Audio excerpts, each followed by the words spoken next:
Bakit ka magpo-cross country? Ipadalo na niya para gawin niya ng ano. Hindi, wala problema kasi parang may gobyerno. Ano? Dubai po. Bakit ka pupunta ng Dubai? Anong gagawin mo sa Dubai? Lawyer, paano makuha yung ano? Magkatrabaho. Alam mo ba kung anong risk ng pagpunta ng Dubai? Alam mo ba kung anong risk ng pagpunta ng Dubai? Ate, napakataas ng risk. Gusto mo magka-problema doon. Sino ang kumuha sa iyo? Agency din. Agency. Paano ka niya na-meet? Sa ano po? Online. Tapos noon, bibigyan ka ng pera. Hindi. Ano lang sinabi sa iyo? Kung magkatrabaho ka sa bahay, magkano sahod? Inano po kaya lang, hindi pa kami,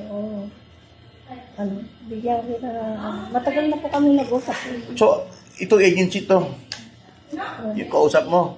Hindi po, i-driver ng boss ko po. Kasi nag-usap na kami ng amo ko noong isang araw at saka kagabi, sabi ko, binigyan ako ng ticket, sabi kong ganyan, na papuntang Dubai. Kung sakali, pwede naman akong umuwi ng Pilipinas. Eh bakit nga po? Ate, ilang beses, bakit nanonood ka ba sa sinasabi ko palagi? Ha? Hindi mo kilala. Pero hindi ka nanonood ng mga sinasabi ko. Hindi po. O yan ang mali sa'yo, ate ko. Ate, wag mong gagawin mag-cross country. Wag mong bigyan ng problema ang sarili mo. Dahil pagdating mo doon na nag-cross country ka at nagka-problema ka, hindi ka matutulungan ng ating gobyerno basta-basta agad. Kasi unang-una, hindi ka na documented na OFW.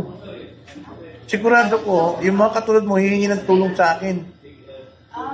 Ate, please naman, pwede ka namang umuwi ng Pilipinas, mag-apply ka sa Dubai ng legal, pero yung magko-cross country ka, wag mong gagawin yun, ate. Nako, ate, sinasabi ko sa'yo, hindi ako nagkulang ng paalala sa'yo. Kung hindi mo kilala, nakikita mo lang ako, sinasabi ko sa'yo ngayon, wag mong gagawin mag-cross country, ate. Wag mong ipapahamak ang sarili mo.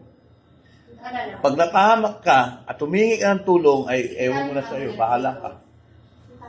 Okay?